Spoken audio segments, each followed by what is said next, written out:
चर्चा का विषय हो जाए कि कांग्रेस जो है पिछड़ा, अति पिछड़ा, एबीसी, दलित, मुस्लिम का जो है सबसे बड़ा हितैषी कांग्रेस है। जो लॉयल वोटर रहा है वो स्वर्ण रहा है, उनको दलित बिहार में खासकर दलित, ओबीसी, ईबीसी का वोट नहीं मिलता है। कोई हमको ये बता दे कि बिहार का यादव का बहुसंख्यक वोट तेजस्वी को छोड़ के कांग्रेस की तरफ आ जाएगी। वो उन्होंने अपने भाषण में कहा कि पहले जो अध्यक्ष था सो 2/3 स्वर्ण था, हम उसको हटा के 2/3 अति पिछड़ा एबीसी मुस्लिम को बना दिए।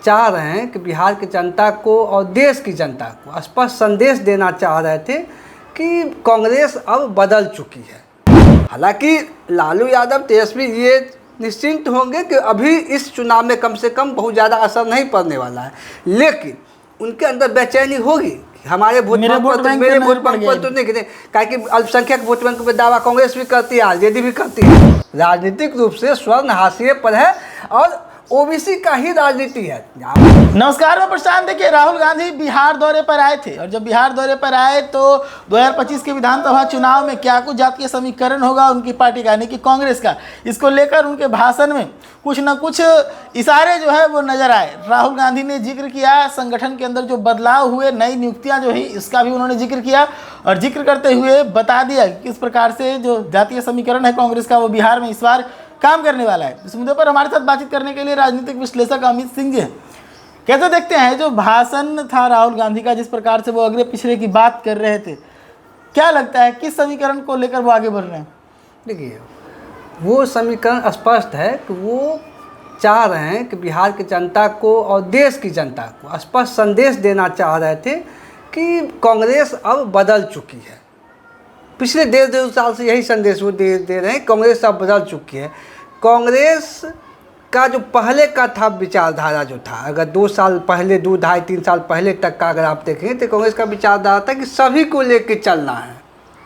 उनका वोट बैंक में ये नहीं रहता था कि हमको किसी मुस्लिम तुष्टीकरण का आरोप उन पर लगता था, लेकिन सभी का रहता था। ये अगरा पिछड़ा की राजनीति कांग्रेस नहीं करती थी। अगरा पिछड़ा की राजनीति कौन करते थे? मुलायम सिंह यादव करते थे, लालू यादव करते थे, नीतीश कुमार करते थे।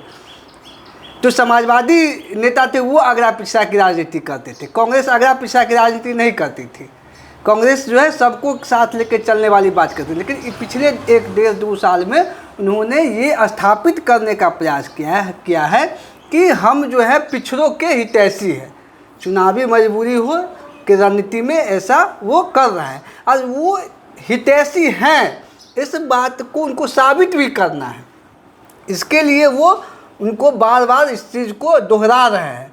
वो उन्होंने अपने भाषण में कहा कि पहले जो अध्यक्ष था सो 2/3 स्वर्ण था, हम उसको हटा के 2/3 अति पिछड़ा एबीसी मुस्लिम को बना दिए।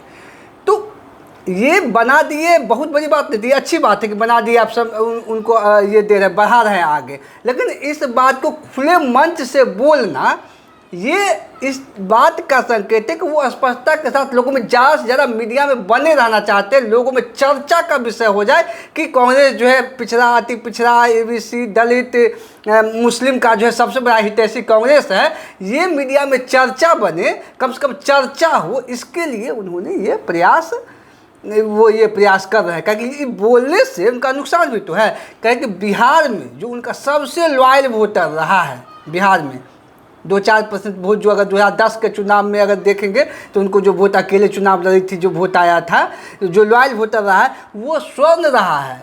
उनको दलित, बिहार में खासकर दलित, ओबीसी, ईबीसी का वोट नहीं मिलता है। इतना जोर जोर से बोलने और भाषण में संदेश देने के बावजूद भी बिहार में जो ओबीसी वोटर है अभी तत्काल हाल फिलहाल में कांग्रेस के साथ जाती हुई नहीं दिख रही है।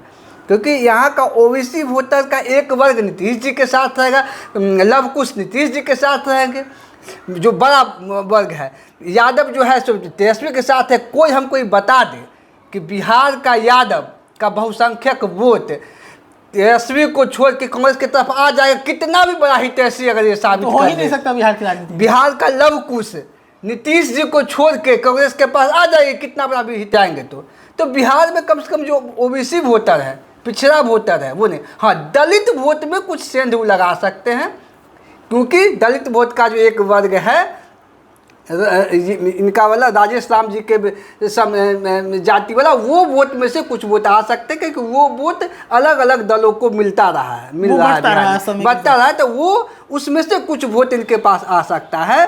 तो वहाँ से कुछ वोट आएगा तो इनका स्वर्ण वोट जो है इस बार पूरी तरह छिटक भी सकता है। लेकिन एक बात है कि स्वर्ण को जहाँ से टिकट मिलेगा, जहाँ से टिकट मिलेगा वहाँ से स्वर्ण वोट करेंगे कांग्रेस उम्मीदवार को भी, ये भी तय है कि कांग्रेस स्वर्ण अब ये सोचता है कि राजनीति में हम शीर्ष पद पर तो पहुँचने से रहे बिहार में, तो जो हमारा नज़दीक है उसको आगे बढ़ा दिया, जो हमारा नज़दीक है उसको आगे बढ़ा दें। अब देखिए तो बीजेपी देखिए, कांग्रेस देखिए, आरजेडी देखिए, जदयू देखिए, शीर्ष पद पर कौन है? कहीं भी स्वर्ण नहीं है, कहीं भी। जदयू में ललन सिंह थे, उनको भी हटा दिया गया, नहीं है। संजय झा को बनाए कार्यकारी अध्यक्ष तो नीतीश कुमार ही, चेहरा तो नीतीश कुमार ही है, तो कहीं नहीं है। तब बिहार में स्वर्ण राजनीतिक रूप से जो है हाशिए पर है, राजनीतिक रूप से स्वर्ण हाशिए पर है, और ओबीसी का ही राजनीति है। आप राहुल गांधी बिहार में पिछड़ा आगरा का बात किए हैं कि पिछड़ा आगरा का पिछड़ा इन लोग को कोई देखने वाला है नहीं है, इनका जो है से कल्याण नहीं हो रहा है, सारा जो है कब्जा स्वर्णों का है। लेकिन बिहार के अथी में परिदृश्य में बात किया जाए तो पिछले 20 साल के आसपास नीतीश कुमार जी, 15 साल के आसपास लालू जी, 35 साल के आसपास जो है बिहार में ओबीसी का सरकार है।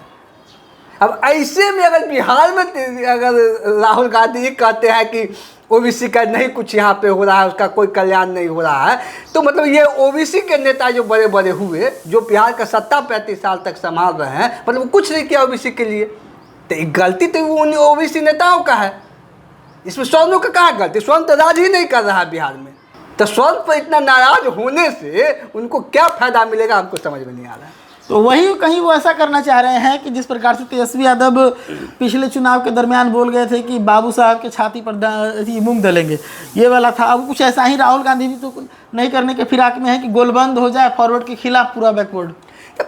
पूरा बैकवर्ड हम क्या कहते? बैकवर्ड का एक वर्ग अभी भी तेजस्वी के साथ है, उनके महागठबंधन सहयोगी के साथ है, और एक वर्ग एनडीए के साथ है, नीतीश कुमार जी के साथ है, क्या कहते हैं, बीजेपी के साथ है। जो बनिया तेली वगैरह ये है वो तो बीजेपी के साथ है ना, है। अब वो तो अभी भी इस भाषण के बाद भी कांग्रेस के साथ चला जाएगा। आज न बोलना शुरू किए ओबीसी की बात, 2 साल पहले तक नहीं बोल रहे थे।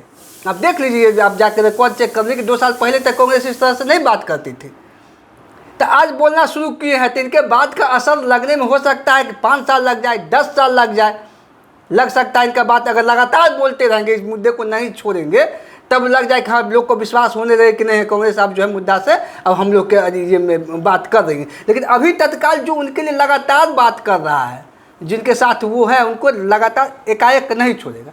दूसरा पहलू इस चीज़ का ये भी है कि जिस तरीके से वो कांग्रेस बिहार में कर रही है एक्टिविटी, खुद को स्वतंत्र और सक्षम बनने का प्रयास करें कि हम अकेले एकदम पूरा फाड़ देंगे, 3 महीना में कांग्रेस आ गई है बिहार में, तो उसका एक असर ये भी होगा कि उनका जो सबसे बड़ा गठबंधन सहयोगी आरजेडी है, उस पर भी प्रभाव पड़ सकता है। उसके अंदर भी थोड़ा बेचैनी, घबराहट होगा कि अगर, हालांकि लालू यादव, तेजस्वी ये निश्चिंत होंगे कि अभी इस चुनाव में कम से कम बहुत ज़्यादा असर नहीं पड़ने वाला है, लेकिन उनके अंदर बेचैनी होगी। हमारे मेरे वोट बैंक पर तो नहीं गिने, कि अल्पसंख्यक वोट बैंक पर दावा कांग्रेस भी करती है, आरजेडी भी करती है, लेकिन बिहार का अल्पसंख्यक वोट बैंक आरजेडी के कारण कांग्रेस को देती है। हमको जो समझ में आता है, दूसरे जगह का बात हम नहीं कर रहे हैं, पूरे अगर देश लेवल पे बात किया जाए तो अल्पसंख्यकों का पहला पसंद जो है कांग्रेस होगा, क्योंकि देश में कांग्रेस ही नेतृत्व कर पाएगी। लेकिन जब बिहार में बात किया जाएगा तो अल्पसंख्यकों का पहला पसंद आरजेडी। देखिए, तो राहुल गांधी बिहार दौरे पर आए थे, लेकिन एक सवाल और है यहाँ पर। सवाल ये है कि राहुल गांधी के बिहार दौरे पर सवाल ये खड़े हो रहे हैं कि जब वो आए तो कन्हैया की यात्रा में गए और कन्हैया की यात्रा में बहुत कम समय के लिए रुके, ये सवाल उठाया जा रहा है। इस चीज़ को कैसे देखते हैं? देखिए, बड़े नेताओं का यात्रा शेड्यूल होता है कि कैसे क्या करना है, कितना देर रुकना है। तो उनका कहीं 20 मिनट कहते हैं, कब कुछ लोग कह रहे बहुत धूप था, भाई गर्मी लग गया होगा, गर्मी हो गया होगा। अब इसका क्या अंदरूनी कारण क्या होगा ये कहना मुश्किल है। सूरज, एक नुक्कड़ सभा भी वहाँ होना था, नहीं हुआ, कैंसिल हो गया। अब क्यों नहीं हुआ? इसलिए नहीं हुआ कि भूमिहार नेता थे, भूमिहार नेता के साथ बहुत ज़्यादा देर नहीं रहना चाहते थे। मंच पे आके जो भाषण दिए हैं उसका तो अर्थ यही निकलता है कि स्वर्णों को, भाई जब स्वर्ण को हम हटाते हैं, हटा रहे हैं, हटा दिए, हटा देंगे, हटा दिए हैं, हटा रहे हैं। हम दल तो ईबीसी है, इसको हम ताकत दे रहे हैं, लेकिन कन्हैया से यात्रा भी निकलवा रहे थे। विरोधाभास तो है कहीं कि कन्हैया के नेतृत्व में यात्रा निकाल रहे हैं। अब बेगूसराय पहुँचे भी और वहाँ पर उनको जो है वहाँ पर कम समय दिए। यहाँ पे आए तो आप स्वर्णों को एक तरीके से एकदम बाइकाट का बात कर रहे हैं। बोलने में तो ऐसा ही लग रहा है, आपके दिल में हो सकता है नहीं होगा। एक जो अपने आप को खुद ही ब्राह्मण कह चुका हो, जनेऊदारी ब्राह्मण साबित कर चुका हो कि हम ब्राह्मण हैं, वो आदमी फॉरवर्ड विरोधी बात तो करी, फॉरवर्ड विरोधी बात कर रही है। तो हो सकता है इसके कारण से कन्हैया कुमार में कम समय दिया हो। अभी हम नहीं कह रहे हैं कि होगा ही, हो सकता है, संभावना है, संभावना हो सकता है। देखिए, तो राहुल गांधी के बिहार यात्रा को लेकर हम लोग बातचीत कर रहे थे, क्या कुछ कहा अमित सिंह ने, आपने साफ तौर पर सुना। ऐसे ही खबर रहती है, अपडेट्स आपके सामने लेकर आया करेंगे, जुड़े रहेगा हमारे साथ।